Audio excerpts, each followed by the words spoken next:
Hello guys, and welcome to my channel. And if you're new here, don't forget to leave a comment and subscribe down below. In today's video, we're going to do lots of cooking, cleaning and motherhood.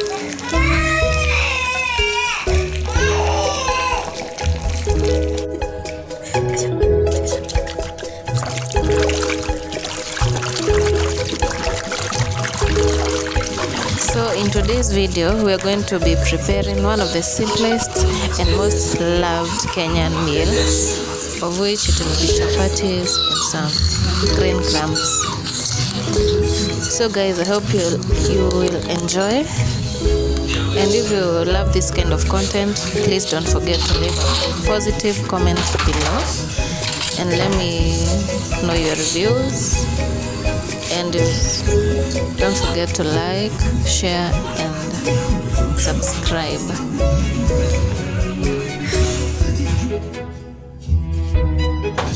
So yeah, let's do this.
Melon.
事情。